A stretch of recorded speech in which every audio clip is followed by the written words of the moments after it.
दोस्तों आज हम लोग देखेंगे कुछ इंपॉर्टेंट करंट अफेयर। ठीक है, तो इसी क्रम में चलिए देखते हैं पहला प्रश्न आज का कौन सा है। तो इसमें जो है पूछ रहा है कि बोल्ड परियोजना किस राज्य से संबंधित है। ठीक है, ज़रा मैं इसको सेट कर लेता हूँ तब तक। बोल्ड परियोजना किस राज्य से संबंधित है, तो इसका आंसर जो है ये है राजस्थान। ठीक है, तो पहले तो देख लेंगे कि बोल्ड परियोजना है क्या। तो इसका फुल फॉर्म है, पूछा जा सकता है, bamboo oasis on land drought. मतलब ऐसी भूमि जो कि मरुस्थली है या रेतीली भूमि है, उसमें बांस का वृक्ष लगाना। ठीक है, यहाँ पे देख रहे हैं ऐसे बहुत सारे जगह जहाँ पे मरुस्थलीय भूमि है वहाँ पे बांस का वृक्ष लगा देंगे। इससे क्या होगा दोस्तों, इससे पहली बात तो हरियाली आ जाएगी, वहाँ पे ग्रीनरी स्थापित होगी। दूसरा क्या होगा उसमें साथियों कि जो बांस का वृक्ष होता है वो पानी के संरक्षण के लिए जाना जाता है, क्योंकि वह भूमि की सतह से पानी के वाष्पीकरण को कम कर देता है। ठीक है, इसलिए यहाँ पे हम लोग बांस का वृक्ष लगा देंगे। दूसरा इसका साथियों हो जाएगा कि फर्नीचर, जैसे इसका साथियों फर्नीचर में भी प्रयोग होता है। तख्ता हो गया साथियों, मतलब चौकी हो गई, चारपाई हो गई, और भी बहुत सारी चीज़। ठीक है, उसके अलावा हस्तशिल्प में, ठीक है, हस्तशिल्प में भी इसका प्रयोग होता है। जैसे इस तरह का साथियों, इसको डलिया बोल सकते हैं। ठीक है, ये बनाया जाता है इससे, डोलची। ठीक है दोस्तों, और बेना होना साथियों, इसमें जो छोटे मोटे होते हैं साथियों, बहुत ही आप लोग जानते हैं, तो ये सब हो जाएगा इसमें। और साथियों इसका एक चीज़ और उपयोग हो जाएगा कि इससे ग्रामीण आदिवासियों को रोजगार मिल जाएगा। वहाँ के जो ग्रामीण आदिवासी रहेंगे, जनजाति रहेंगी, उसको रोजगार मिलेगा, उनका विकास होगा। ठीक है साथियों, तो इसका पर्पज़ ये है कि मरुस्थलीय क्षेत्रों में रोजगार को कैसे बढ़ावा मिले। तो यहाँ पे ये बंजर भूमि है, यहाँ पे बांस का वृक्ष लगा देंगे, पर्यावरण के लिए भी अनुकूल है साथियों, और रोजगार भी मिल जाएगा। ठीक है, चलिए बस इतना ही जानते रहिए। तो इसी क्रम में दोस्तों जैसलमेर में राजस्थान के जैसलमेर में 1000 बांस के वृक्ष लगाए गए। ठीक है, कहाँ पे? जैसलमेर में। जैसलमेर आप लोग जानते हैं साथियों, ये मरुस्थलीय इलाका है, थार वाला इलाका है। तो ऐसी जगहों पे बांस के वृक्ष को लगाने का बढ़ावा दिया जा रहा है। चलिए अभी देखते हैं हम लोग, भारत का सबसे बड़ा ओपन एयर फर्नरी कहाँ पर स्थापित किया गया है। तो इसका सही आंसर है, सही जवाब है उत्तराखंड के रानीखेत में। ठीक है, उत्तराखंड के रानीखेत में भारत का सबसे बड़ा ओपन एयर फर्नरी क्या है। साथियों फर्नरी मतलब ये जो फर्न है, एक तरह के पौधे की प्रजाति होती है। यह अपने औषधीय गुणों के लिए जाना जाता है।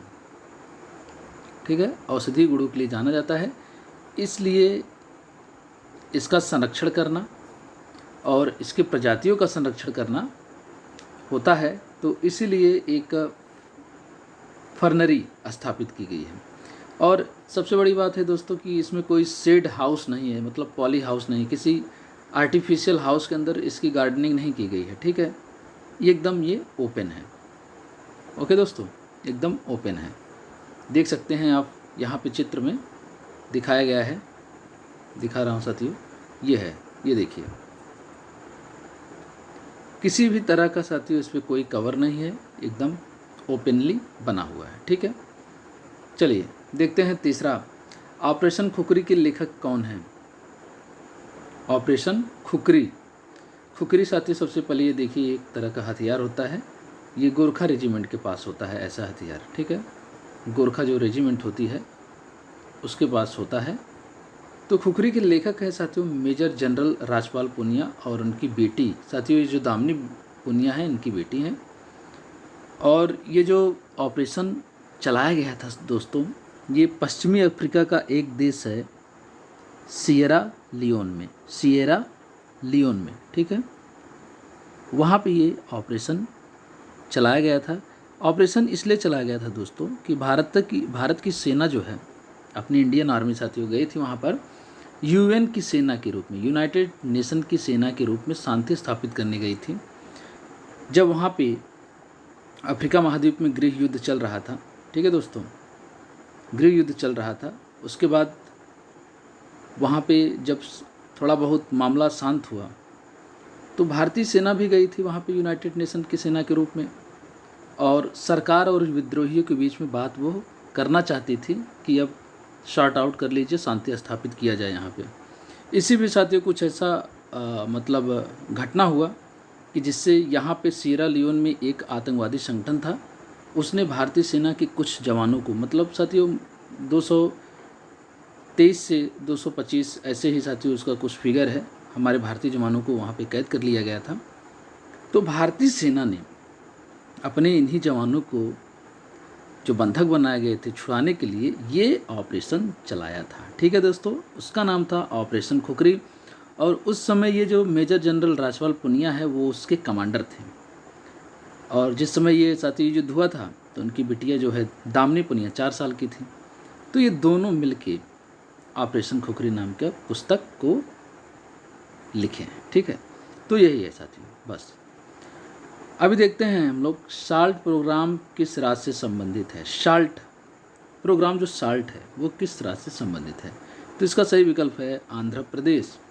इसका पूरा फुल फॉर्म क्या है देखते हैं, सपोर्टिंग आंध्रा लर्निंग ट्रांसफॉर्मेशन। साथियों इसका मतलब ये है कि स्कूली शिक्षा को स्ट्रेंथिंग करना, मतलब साथियों उसको मजबूती प्रदान करना है, उसकी क्वालिटी को बढ़ाना है।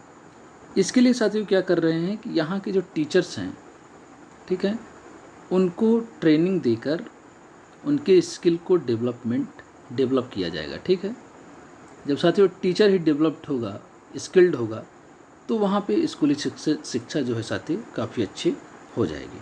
तो इसका मतलब यही है बस, सपोर्टिंग आंध्रा लर्निंग ट्रांसफॉर्मेशन इसका पूरा फुल फॉर्म है, आंध्र प्रदेश से रिलेटेड है। चलिए अभी देखते हैं हम लोग साथियों, हौसला योजना किस राज्य से संबंधित है। हौसला योजना किस राज्य से संबंधित है, तो इसका सही विकल्प हो जाएगा, यह है जम्मू कश्मीर। एक मिनट मित्रों,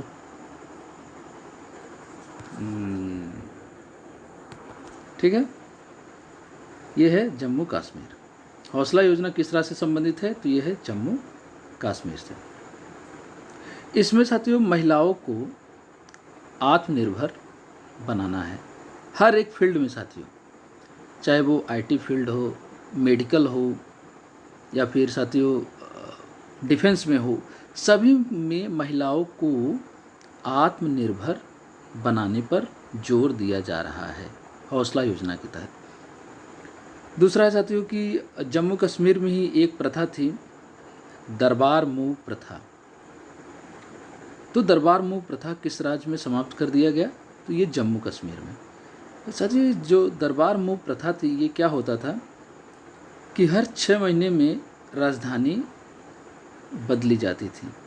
ठीक है, राजधानी शिफ्टिंग इसको बोल सकते हैं, हर 6 महीने में।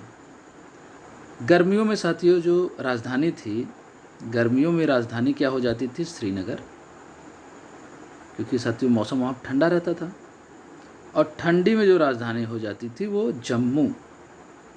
तो इस क्रम में साथियों हर 6 महीने पर एक बार राजधानी चेंज होती थी, तो सालाना जो है 200 करोड़ रुपए खर्च होते थे सिर्फ राजधानी चेंज करने में। ये साथियों ये एक तरह का वहाँ के राजा महाराजा द्वारा अय्याशी का ही परिणाम था कि राजधानी चेंज करने में साथियों साल में ये 200 से ज़्यादा करोड़ के खर्चा कर डालते थे।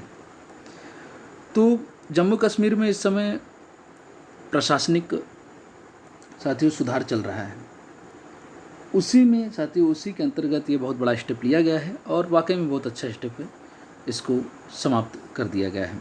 तो दरबार मूव प्रथा और थोड़ा सा जान लेते हैं साथियों, हालांकि बहुत ज़्यादा इम्पोर्टेंट नहीं है। 1862 में राजा गुलाब सिंह के द्वारा, डोगरा राजा थे, उनके द्वारा ये प्रथा चलाई गई थी। ठीक है, गुलाब सिंह के द्वारा। चलिए बस इतना ही काफ़ी है इसमें। अभी देखते हैं आज का जो 7वां प्रश्न है कि हाल ही में किस भारतीय को गोल्डन वीज़ा दिया गया है। ठीक है, किस भारतीय को गोल्डन वीज़ा दिया गया है, तो यह है बोनी कपूर। बोनी कपूर। ये चौथे भारतीय हैं साथियों गोल्डन वीज़ा पाने वाले। इससे पहले शाहरुख खान, संजय दत्त, ठीक है, और एक टेनिस खिलाड़ी हैं सानिया मिर्जा। इनको गोल्डन वीज़ा अब तक मिल चुका है। गोल्डन वीज़ा साथियों किसके द्वारा दिया जाता है? तो UAE, यूनाइटेड अरब एमिरेट्स, साथियों दुबई के द्वारा ये दिया जाता है। ठीक है, ये गोल्डन वीज़ा 10 साल के लिए। इसका मुख्य उद्देश्य साथियों निवेशकों को अपने यहाँ आकर्षित करना, उनको सुरक्षा देना, आके यहाँ पे निवेश करें। और कुछ बड़ी बड़ी हस्तियाँ जैसे साथियों कलाकार हो गए, खिलाड़ी हो गए हैं, निवेशक बिजनेसमैन हो गए, ठीक है साथियों, और चिकित्सक हो गए बड़े बड़े, इन लोगों को बुला के वीज़ा देना है। 10 साल के लिए वैलिड है। चलिए अभी देखते हैं अभ्यास पीसफुल मिशन किस देश के द्वारा किया गया। तो साथियों ये रूस में आयोजित हुआ, रूस के आरेनबर्ग में इसका आयोजन किया गया।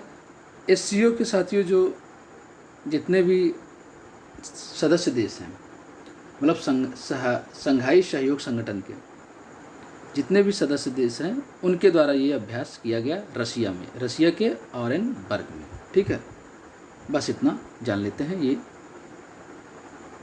अब देखते हैं इसका 9वां प्रश्न। किस राज्य ने राज्य कर्मचारियों की सेवानिवृत्ति आयु को बढ़ा दिया है, रिटायरमेंट एज को बढ़ा दिया है? तो यह है तमिलनाडु ने। 59 साल से बढ़ाकर अब इसने 60 कर दिया है। 60 की जब अवस्था प्राप्त हो जाएगा कर्मचारी तो उसको रिटायर कर दिया जाएगा।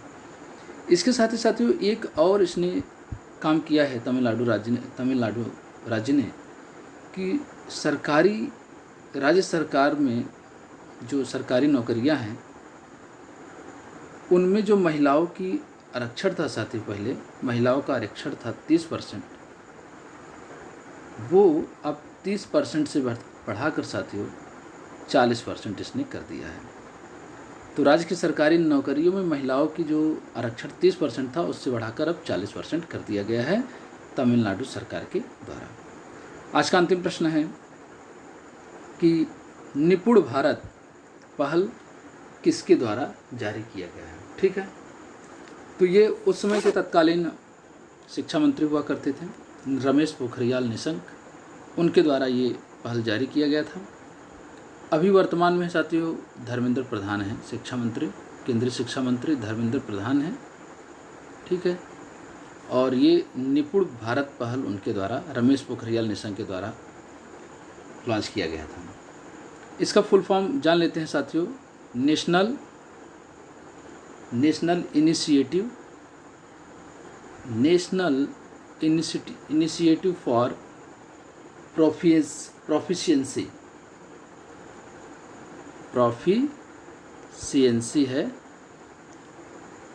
इन reading with understanding and numeracy. तो साथियों इसका देख लीजिएगा आप, national institute for proficiency in reading with understanding and numeracy, बस इसका फुल फॉर्म याद रखना है। बाकी इसको रमेश पोखरियाल निशंक के द्वारा लॉन्च किया गया था। अब जो है पहले ये थे शिक्षा मंत्री, अब इस समय धर्मेंद्र प्रधान है। तो ये आज के साथियों 10 प्रश्न थे करंट अफेयर के, अब लगातार जारी रहेगा। वीडियो अगर आपको पसंद आए तो दोस्तों इसको लाइक करें, शेयर करें। Thank you.